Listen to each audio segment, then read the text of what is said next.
Hi everyone. So, today I'm going to start talking about the functions. Now, you may be wondering, hang on, Jack, you've been talking about functions for the past 24 videos. What do you mean you're only just starting to talk about functions? Well, the issue is, we have been very imprecise with our language. And that's not really our fault. It's something which Jung can be seen as guilty of. Carl Jung was quite imprecise with his language when telling us what exactly a function is. You may have noticed he not only refers to extroverted intuition and introverted intuition as somehow the cognitive functions or extroverted sensation or introverted feeling, etc. But he also refers to the functions as being the dominant function, the inferior function, etc. And that is a very big conflation of two sets of very different things. Because if we talk about extroverted intuition, that is something which is passive. That is a thing which is being acted upon, you can say. It is the category of existence that is being metabolized, being processed by the psyche. Meanwhile, the dominant function, or the inferior function, or these other functions, are the active thing. That is the thing which is doing the processing in the psyche. So one is doing, the other one is having something been done to it. You can't confuse those things. To do so is to lead to confusion. So, what I would suggest is to say that things like extroverted intuition and introverted sensing are not functions. They're not functioning. They are something being worked upon. And by being something worked upon, there should be something else. And that thing should be elements. They are elements of existence, elements of information, which we are applying our functions to. So, instead, I would say that the functions are things like the dominant function, the inferior function, the auxiliary function, the tertiary, all these sorts of things, I should say, are functions. Now we've got that cleared up, let's talk about these functions. Now, there's another problem, which is that some models in Jungian typology choose to describe only four functions, and others choose to describe only eight. Should it be four or should it be eight? Well, I would say this. When you stick to a four function model, you run into all sorts of problems. One of the most interesting problems is when you have, say, an ENFP who supposedly seems to be using extroverted sensation.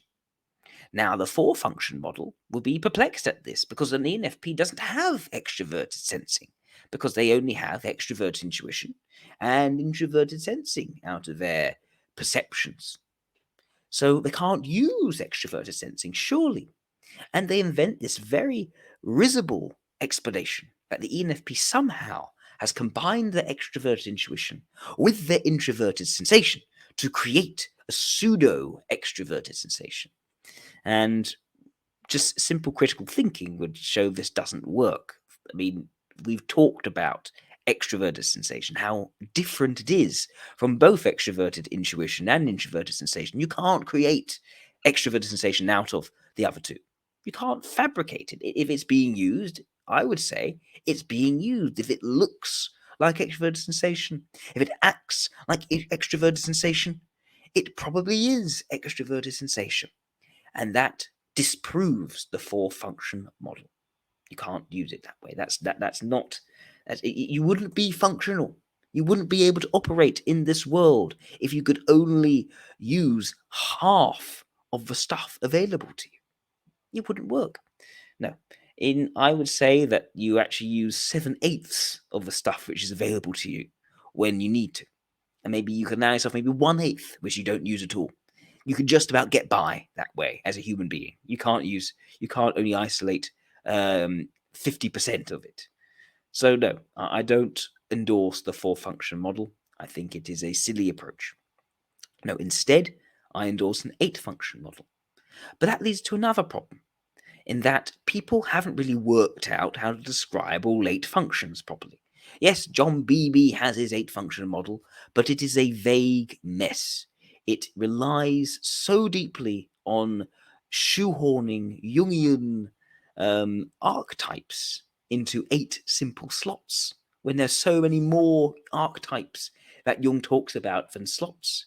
It is again risible in its nature. That's not really an appropriate use of archetypes to squeeze them into a function slot for someone, and there are only 8 of them. No, there are many more than that. That doesn't work.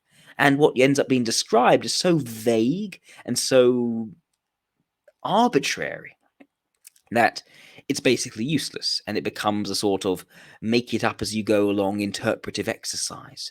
Oh, that person used that thing like a trickster, therefore it must be their trickster function, or other sorts of nonsensical explanations like this. It doesn't. You need functional definitions of functions. You need something which is precise, something which you can see and identify reliably as being this and not this. So that is what I'm going to try and set out for you today. And I'm going to start with the leading function. Now, this hastily drawn diagram, which I'll be referring back to many times when I talk about functions, this shows the 8 functions, right? And it's ordered in the way which Aushra Augustinowicz Schutia ordered it, because I find this to be the most effective way of ordering. And as you can see, you've got 4 rows. And we'll cover each of these rows, and I'll fill it in as we go along. But let's start with this row at the top, right? The ego block, I call this top row here. Now, what does the ego block have? What do these 2 functions the ego block have in common? They are both valued. They are what some may call ego-syntonic. It is something which we appreciate, something which we like to do, something which we want more of in our surroundings. So it is a valued thing, something we relate to very much. That's the first thing. It's valued. It's also strong.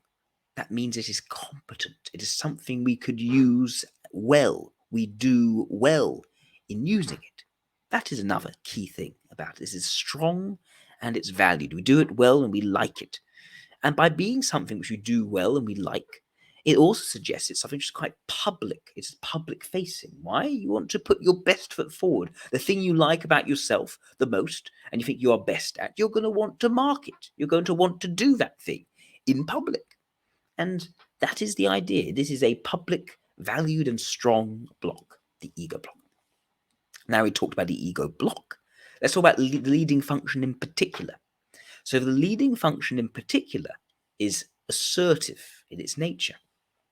It is something which has a great deal of energy channeled through it. It is also something which is quite stubborn. And it is something which essentially is on consistently.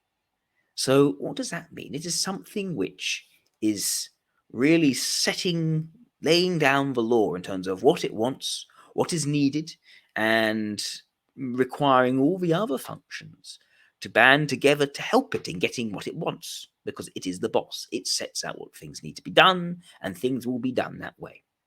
So yes, it is really the dominant function. It is dominant over all other functions. That is a very accurate name for it. I often call it the leading function, but dominant would work just as well to describe this function.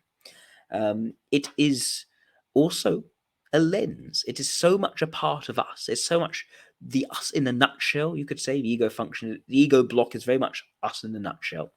And the leading function is so intrinsic to us.